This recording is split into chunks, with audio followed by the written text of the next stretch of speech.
Bom, eu sou Jorge Reis, sou psicoterapeuta com especialização em leitura corporal e comportamental.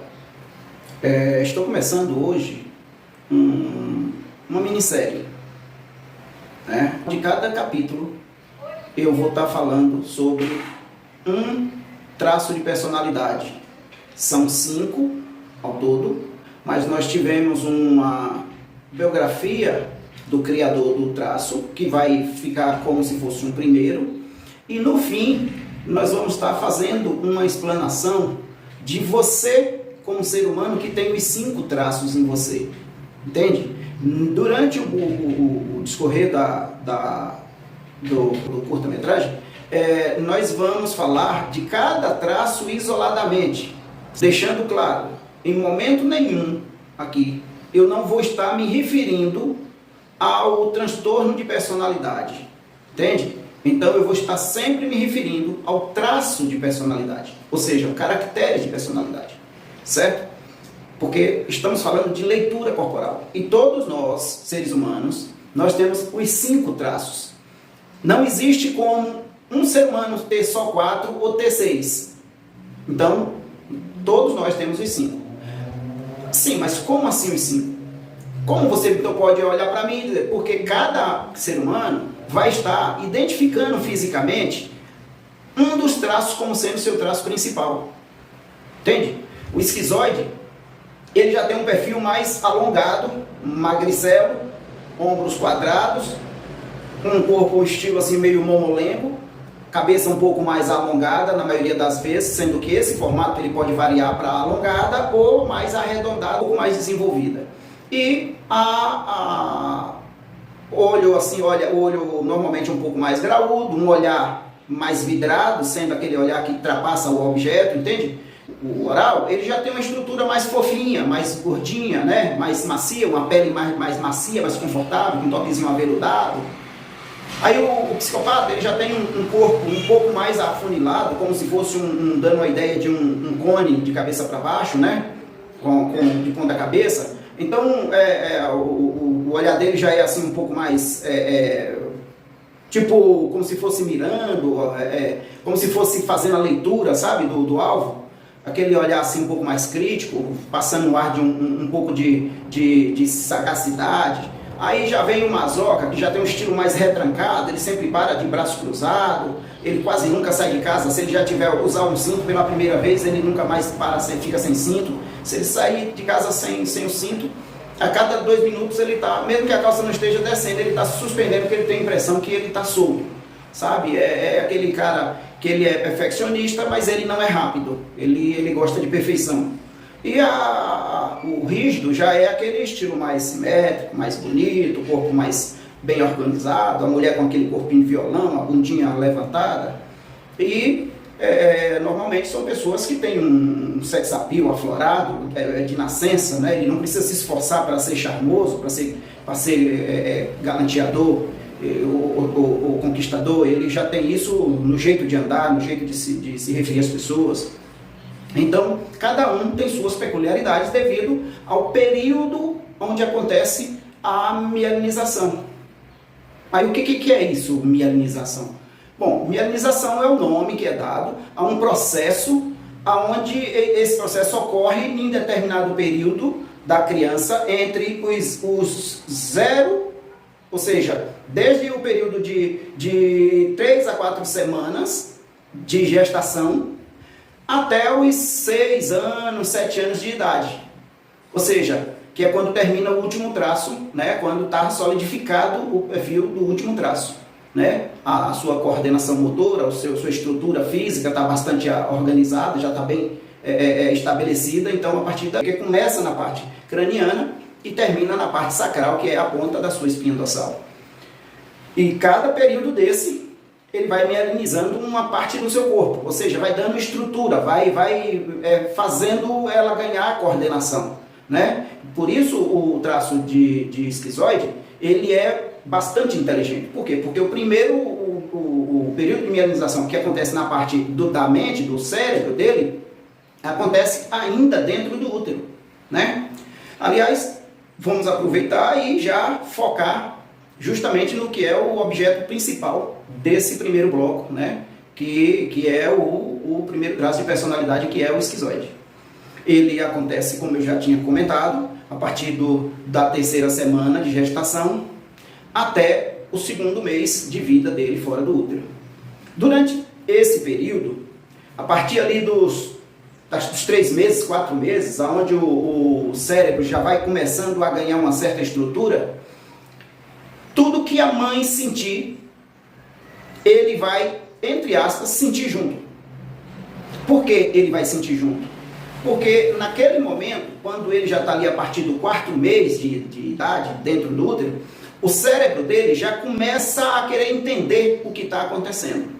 E aí, quando a mãe dele vive alguma intempérie, tipo, o aluguel está atrasado, o marido perdeu o emprego, o marido chegou bêbado e começou a brigar, ela foi desempregada do nada, o filho está doente, qualquer coisa assim. Então, aquele bebê que está dentro da barriga ali, quando ela está sentindo um incômodo, naquela hora o útero fica um pouco seco, um pouco duro, frio, e ele começa a ter uma sensação de que parece que estão querendo jogar ele para fora. Ele não está entendendo nada, ele não sabe nada do mundo aqui fora. Ele sente só a sensação de que alguém quer expulsar ele dali. Do lugarzinho onde ele está acostumado, onde ele se sente quentinho, aconchegante, mas em algum momento ele tem uma sensação de que ele vai em uma avalanche e vai ser mandado para fora. E ele fica ali tentando entender o que está acontecendo, por isso ele vai desenvolvendo um pouco mais cedo que os outros traços a capacidade de raciocínio. Porque em dado momento, quando ele já vai forçando um pouco e o cérebro dele já vai começando a conseguir criar sinapses, ele já vai ali tentando entender o que está acontecendo, e por isso não acontecer, ele foge para o campo mental. Como quem diz, eu não sei o que está acontecendo, mas pelo menos eu vou tentar correr desse lugar que parece que ser o canal por onde eu iria ter que sair. Então ele tenta fugir, encontra uma parede e agora ele só tem o mundo mental para poder fugir. Então ele, nesse momento, ele começa ali irrigando um pouco mais a parte mental com raciocínios, com pensamentos que, na verdade, sem pés, sem cabeça, que ele não sabe nem o que pensar, mas ele fica tentando entender. É como se fosse um bêbado em um lugar escuro e ele ouvindo tiro de tudo quanto é lado. Ele não sabe, não consegue correr, não sabe para que lado ir, caso conseguisse, e está tudo escuro e ele sabe que corre o risco de correr para o lugar que está indo para frente do precipício, e ele fica ali naquele desespero, e é mais ou menos assim que ele vai se sentir. E aí, por ele passar por várias situações, a depender da situação da mãe, isso eu quero deixar claro, que isso não sugere que a mãe não quer esse bebê e por isso quer abandoná-lo, quer jogar ele para fora, não. Isso aí sugere que a mãe está sofrendo alguns incômodos com as intempéries externas e ele está mais ou menos sentindo junto. E aí, nessa hora, ela vai dar à luz a um bebê, normalmente magrinho, né? Cabeça assim um pouco mais alongadinha, o olho um pouco mais graúdo, né? E ele vai crescendo como aquele menino que não é muito de se enturmar, não gosta muito de abraço. Ele é aquele menino que ele vai começar a se destacar como um menino muito inteligente, gosta muito de fazer desenhos, os desenhos dele é melhor do que o dos outros mais velhos, né? Ele vai uma capacidade de entender determinadas coisas. Ele, se der um celular para ele, muito provavelmente ele vai agarrar isso como se fosse o melhor presente do mundo, porque é uma forma que ele está encontrando de ter um amigo que vai dar companhia para ele, que vai proporcionar a ele se envolver pelo mundo todo sem precisar se misturar, né? Então, tudo que ele quer é isso, é que ninguém tire ele dali, daquele cantinho, porque isso tem a ver com a base dele lá dentro do útero, né? Então, ele fugia ali para aquele canto e não tinha ninguém por ele, e ele foi meio que se acostumando com essa sensação. Quando ele vê qualquer tumulto, a tendência dele é se isolar. E aí é onde ele vai crescendo e ele vai sendo percebido como sendo um garoto meio que antissocial. Esse é o que vão achar dele, né? Na verdade, do ponto de vista dele, ele não se vê como diferente, mas ele mostra um sujeito um tanto diferente dos outros por conta do seu comportamento mais resguardado. É um cara que vai fazer poucos amigos, ele vai se identificar bastante assim com empregos que use a mente, que precise de criatividade, que seja interessante alguém que tenha boas ideias, uma parte financeira, sabe? Alguma coisa assim que tenha a ver com um raciocínio rápido, e ele vai se despontando por ser um cara inteligente, né? Se depender de beleza física, ele estaria no sal. Por isso que diz que Deus dá o frio conforme o cobertor, né? Então, acabou compensando ele na questão da inteligência. E aí é mais ou menos o perfil do esquizoide. É bom deixar claro que existe o transtorno de personalidade, que chama esquizoidia, e existe o traço de personalidade esquizoide. Há uma ligeira relação? Há, sendo que há vírgula. O esquizoide, em transtorno de personalidade, normalmente ele só se desencadeia no ser humano a partir da idade adulta. Normalmente lá de 18, 20 anos em diante, ele começa a demonstrar aquele cara antissocial, aquele cara mais resguardado, enfim, muita dor de cabeça, muita coisa. Então, ele acaba se despontando com os problemas dele até ser diagnosticado um cara com problemas de esquizoidia, né? O traço de personalidade é como se ele tivesse uma sensação, uma espécie assim de característica light. Como eu dei o exemplo lá atrás, na introdução da série aqui, da minissérie, é como se nós tivéssemos uma escala de 0 a 10, e que 0 seria quase nada, um ser humano sem nenhuma característica de esquizoidia, e 10 seria a condição bruta do esquizoide como transtorno. E o traço de personalidade tivesse ali entre 1 e 2, entende? Mas que necessariamente quem tem o traço, todos nós temos, né, não vai desenvolver, nem sempre vai desenvolver esquizoidia, e quase nunca, inclusive, graças a Deus, né? Mas principalmente aqueles que têm um traço em maior volume, como o esquizoide, ele vai se parecer um pouco mais com o comportamento que vai ter alguém que tenha um transtorno de personalidade esquizoide, entendeu? Então, mas como diria um amigo meu, uma coisa é uma coisa, outra coisa é outra coisa. E o que eu estou colocando aqui é uma forma de você entender o que é traço de personalidade, para que você possa entender melhor o seu parceiro, o seu irmão, o seu pai, a sua mãe, o seu cônjuge, o seu amigo, o seu patrão, sabe? Por quê? Porque relacionamento é tudo que você tiver contato.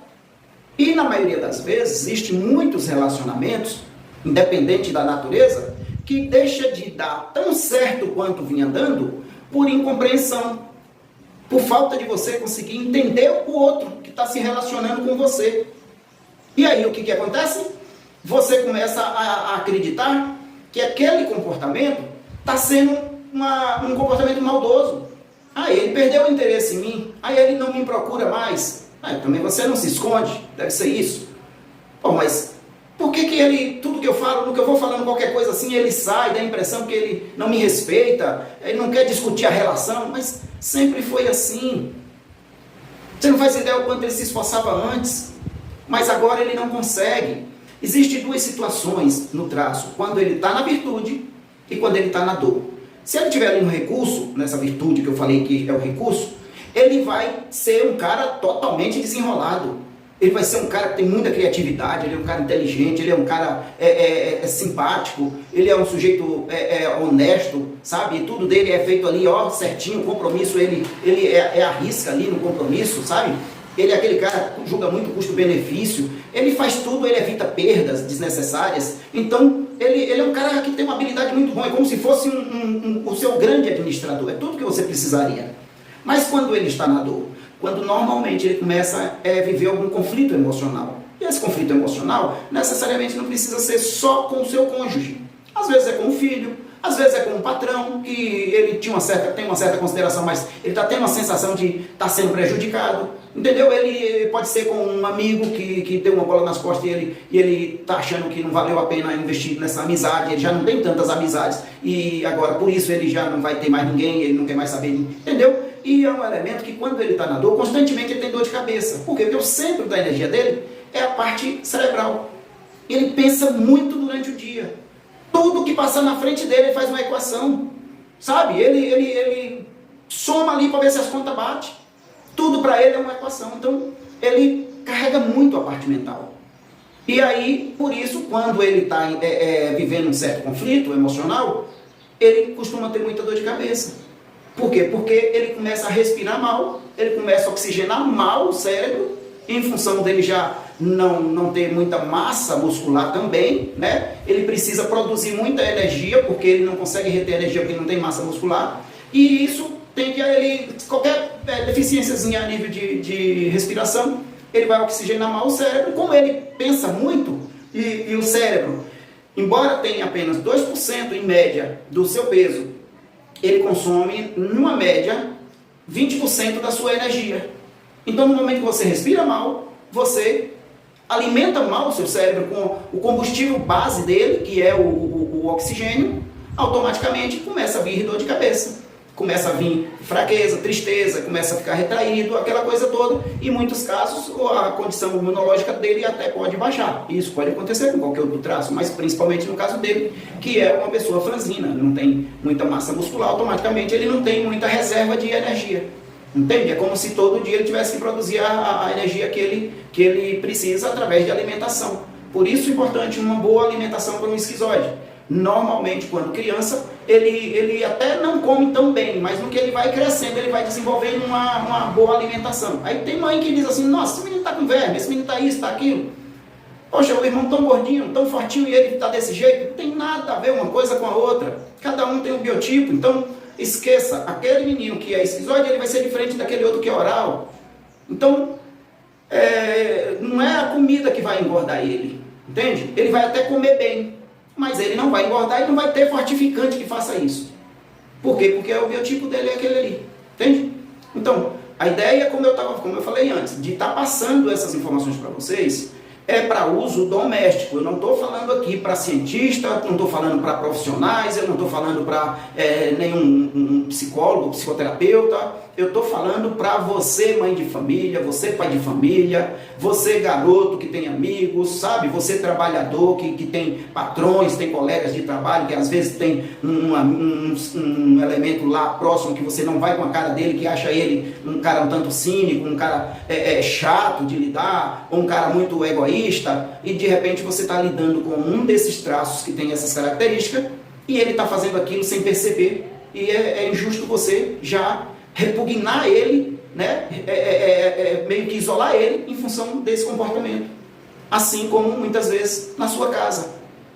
Ah, minha mulher, ela está muito pegajosa ultimamente, está de um jeito que não dá para suportar. E o pior de tudo, eu chego em casa e ela está comendo aquela coisa toda e fica perguntando onde é que eu estava, por que chegou agora, e agora todo dia você passa na casa da sua mãe, isso e aquilo, aquela... Aí, de repente, poxa vida, é hora de você olhar para ela e dizer, poxa, minha mulher é oral.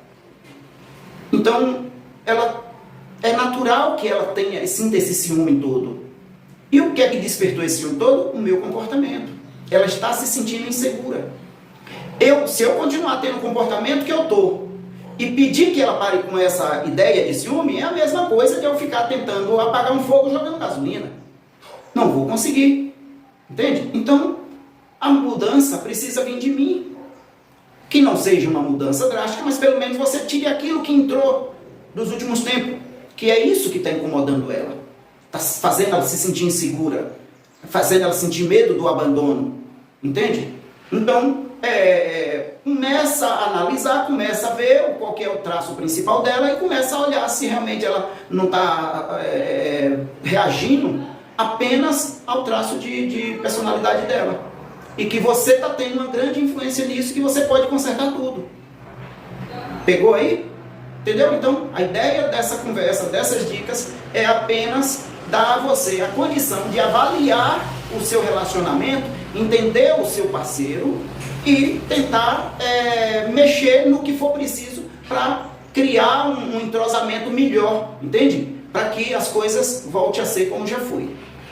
Então, eu vou encerrando por aqui. Como eu falei, eu procurei falar em uma linguagem mais popular, mais básica, mais rasteira possível, para que facilite o entendimento de todo mundo, mas eu vou estar sempre à disposição para tirar qualquer dúvida. Eu, como psicoterapeuta, utilizo a leitura corporal como ferramenta, né, para poder usar nos atendimentos, para entender melhor como é que você funciona, em caso de você precisar dos meus serviços. Há muitos pacientes que não se joga, né? não consegue externar tudo o que está sentindo, tudo o que viveu. E muitas terapias e muitos procedimentos, né, nessa área de ajuda, né, na parte emocional, eles não conseguem resolver o problema do paciente, justamente porque quando ele chega lá, ele não consegue colocar tudo para fora e automaticamente o profissional não consegue ajudar aquilo que ele não está expondo, né? Naquela situação que ele não está expondo, e ele volta com parte do problema não resolvido.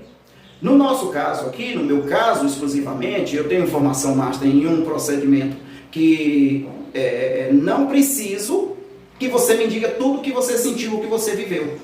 Mesmo assim eu vou resolver. Entende? Ou seja, por quê? Porque é um reprocessamento.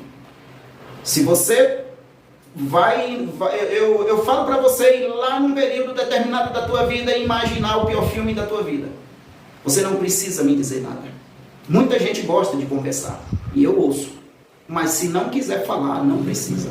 Por quê? Porque eu sabendo que eu estou lidando com uma masoca, por exemplo, ela começa a falar, eu começo a ajudar ela.